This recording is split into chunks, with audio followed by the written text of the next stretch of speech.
दोस्तों अभी कुछ दिन 2 दिन हुए हैं। इस बीच में एक वीडियो बड़ी तेजी से वायरल हो रहा था जिसमें एक बुजुर्ग व्यक्ति जिनकी उम्र 75 वर्ष बताई जा रही है और वो एक 35 वर्ष की महिला से शादी कर रहे हैं, वो भी मंदिर के अंदर।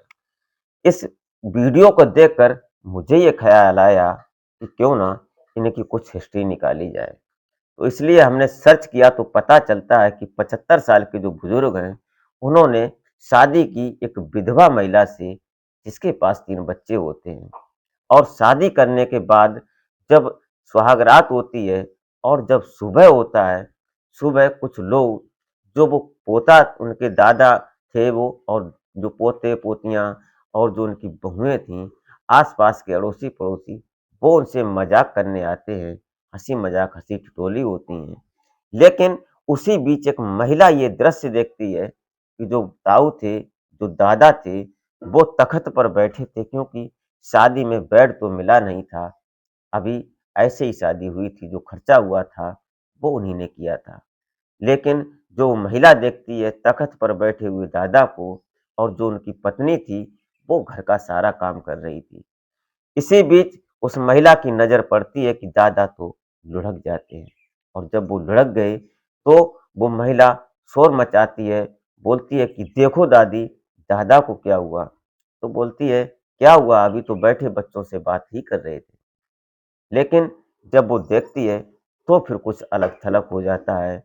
जो खुशियाँ थीं, वो कुछ पल में ही क्षीण हो जाती हैं और वो मातम का रूप ले लेती हैं। कैसे क्या घटना घटित होती है, वो जानेंगे इस वीडियो में। तो आप इस घटना में, कहानी में अंत तक ज़रूर बने रहिएगा और इस वीडियो के माध्यम से उन ताऊ की सच्चाई को जानने की कोशिश करते हैं। तो नमस्कार, प्रणाम, मैं अजय कोहली और आप देख रहे हैं माई सफ़र तक। आज की कहानी शुरू होती है, उत्तर प्रदेश का एक जिला पड़ता है जौनपुर, और जौनपुर का एक थाना क्षेत्र पड़ता है गौराबाद शहर। यहाँ पर एक गांव आता है इस थाना क्षेत्र के अंतर्गत, कुछमुच गांव। इस कुछमुच गांव में एक बुजुर्ग रहते हैं, जिनका नाम होता है संगरू राम। अब ये संगरू राम जो है, जैसा कि आप यहाँ वीडियो में देख रहे हैं, ये संगरू राम जो हैं, ये इनकी उम्र लगभग 75 साल की है। आधार कार्ड के मुताबिक इनकी उम्र 75 साल है, और ये एक शादीशुदा व्यक्ति थे। इनकी इनके परिवार की बात करें तो सिर्फ 2 ही लोग थे। दरअसल इनकी शादी कई साल पहले हुई थी। इनकी पत्नी जो थी, वो बुजुर्ग हो गई थीं, और वृद्धावस्था की वजह से उनकी मौत हो जाती है, अभी 1 डेढ़ साल पहले। ये जो पति-पत्नी थे, इनसे कोई संतान नहीं हुई थी, कोई बच्चा नहीं था इनके। इनकी हसरत ये थी कि मेरे घर में भी एक बच्चा हो, और वो घर में ऊधमबाजी करे, खेले-कूदे, 2 बच्चे हों, आपस में लड़ाई हो, और जब घर में लड़ाई हो, घर में खुशियाँ हों, दोनों एक-दूसरे लड़ें, उसके बाद बोलें कि पापा मुझे उसने मारा है, मुझे उसने ऐसा कहा, इसका मैं फैसला करूँ। मैं अपने घर का जज बन जाऊँ। ये उनके दिल की तमन्ना थी, हसरत थी, लेकिन शायद वो पूरी नहीं हुई। दरअसल ये कहानी वहाँ से बिगड़ जाती जब उनकी पत्नी 1 डेढ़ साल पहले गुज़र जाती हैं, वो राम को प्यारी हो जाती हैं। उसके बाद अब संगरू राम जो थे, अपने घर में अकेले पड़ जाते हैं। जब अकेले हो जाते हैं, अब वो पड़े रहते हैं और ऊपर छत की तरफ देखते हैं कि क्या मैंने किया और मेरे साथ क्या हो रहा है। और ऐसा ही उनका विचार चल रहा था। हर दिन वो अकेले अपने बैठते, सोचते, दिमाग उनका काम नहीं कर रहा था। तभी एक दिन उनकी नज़र पड़ती है गाँव से कुछ दूर पर रहने वाली एक महिला से, जिसका नाम मनभावती होता है। मनभावती की बात करें तो मनभावती की उम्र जो थी, 35 साल की होती है। दरअसल ये जो थी, ये इसका शादी हो चुकी थी, इसके पास 3 बच्चे होते हैं। इनमें से 1 बेटी होती है और 2 बेटा होते हैं। दरअसल ये मनभावती जो थी, इसकी शादी के बाद 3 बच्चे हो जाते हैं, और उसके बाद इसके पति की किसी कारणवश मौत हो जाती है। अब ये विधवा हो जाती है। ये भी अपने जीवन में तन्हा हो जाती है, और इधर जो संगरू राम होते हैं, वो भी तन्हा हो जाते हैं। ये दोनों लोग एक दिन जब संगरू राम ने मनभावती को देखा, तो उन्होंने उससे बेझिझक और निडर होकर भी उससे प्रस्ताव रख दिया शादी का। जब मनभावती ने ये बात संगरू राम की सुनी, तो मनभावती उनसे तपाक से जवाब देती है कि तुमने अपनी उम्र को देखा है। एक पैर तुम्हारा कब्र में और एक तरफ तुम बारात लाने की बात करते हो। सुनकर संगरू राम बोलते हैं कि कोई बात नहीं, लेकिन मैं तुमसे शादी करना चाहता हूँ। ये जब जिद देखती है मनभावती, तो मनभावती और संगरू राम की दोनों की बातें होने लगती हैं। अब बातों में ये डीलिंग हो जाती है। जो मनभावती है वो बोलती है कि मैं तुमसे शादी क्यों करूं, किस वजह से शादी करूं। तुम 2-4 साल के इस दुनिया में मेहमान हो, अपनी जिंदगी को गुजारो। मेरे ऊपर एक बार तो कलंक लग ही चुका है कि मैं विधवा हूं, दूसरी बार क्यों कलंक लगवाओगे। लेकिन संगरू राम बोलते हैं कि मुझे इस बात से कतई ही फर्क नहीं पड़ता, तुम मुझसे शादी कर लो। बस मेरी इतनी तमन्ना है कि मेरे घर में भी बच्चे हों और मैं उन बच्चों को डांटूं, उनको दुलार करूं, उनको प्यार करूं और उनके साथ खाना खाऊं बैठकर। ये मेरी तमन्ना है और ये देखने के बाद ही मैं मरूंगा। ये सुनकर मनभावती जो थी, वो भी कहीं न कहीं तन्हा थी। वो भी सोचने लगती कि शायद ये बुजुर्ग तो हैं ही, लेकिन इनके अंदर कहीं न कहीं हमारे प्रति प्यार है, हमारे बच्चों के प्रति प्यार है। फिर कहानी आगे बढ़ जाती है। संगरू राम और मनभावती के बीच और वार्ता होती है।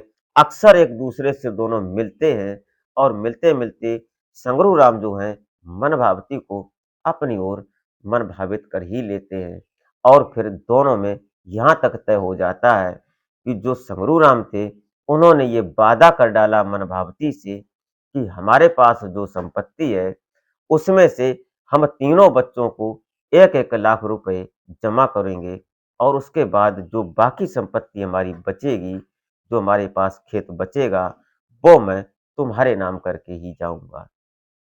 तो उसने कहा कि ऐसे बात नहीं मानूँगी मैं, पता नहीं तुम हमारे साथ धोखा करो, पहले कोर्ट मैरिज करवाओ और हमारे बच्चों के नाम पैसा करवाओ, उसके बाद मैं शादी करती हूँ। दोनों की बात फिक्स हो जाती है, कन्फर्म हो जाती है, तो संगरू राम जो थे, वो तुरंत एक्टिव हो जाते हैं। उन्हों कुछ अपनी अलग ज़मीन थी, कुछ टुकड़ा था ज़मीन का, उसको बेचते हैं और अपनी शादी का प्रबंध करते हैं। उसके बाद उन बच्चों के नाम तीनों के 1-1 लाख रुपए जमा कर देते हैं।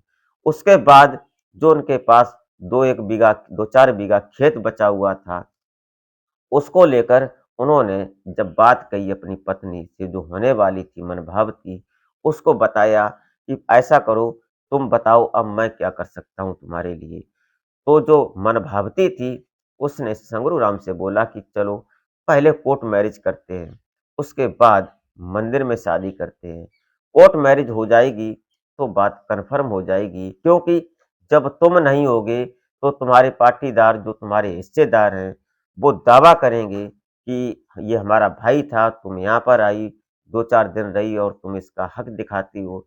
इसलिए मैं लड़ना नहीं चाहती, मैं एक गरीब और दुखिया मजबूर हूँ। हमारे साथ आगे कुछ गलत ना हो, इसलिए तुम हमसे कोर्ट मैरिज करो पहले। संगरू राम तैयार हो जाते हैं। वो जाते हैं जौनपुर और कोर्ट मैरिज करवाते हैं।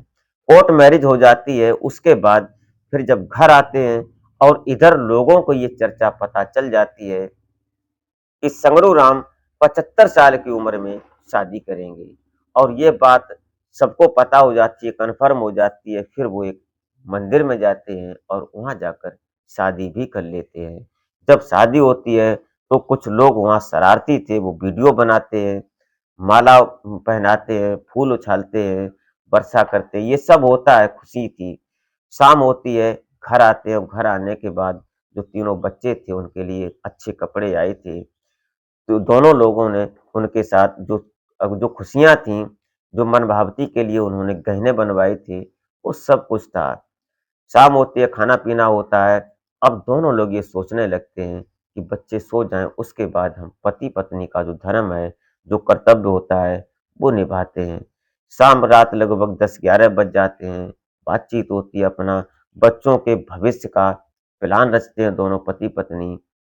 उसके बाद जब बच्चे सो जाते हैं, तो फिर दोनों लोग उनके पास कोई बेड तो था नहीं, एक तख़्त पड़ा था, उसी पर अपना बैठते हैं, लेटते हैं और फिर जो होना था वो होता है। उसके बाद सुबह जल्दी उठते हैं और जो मगरू संगरू राम थे, वो बेड तख़्त पर ही पड़े रहते हैं और जो मनभावती थी, वो बाहर दूसरी जगह चारपाई पर अपनी बेटी को लेकर सो जाती है।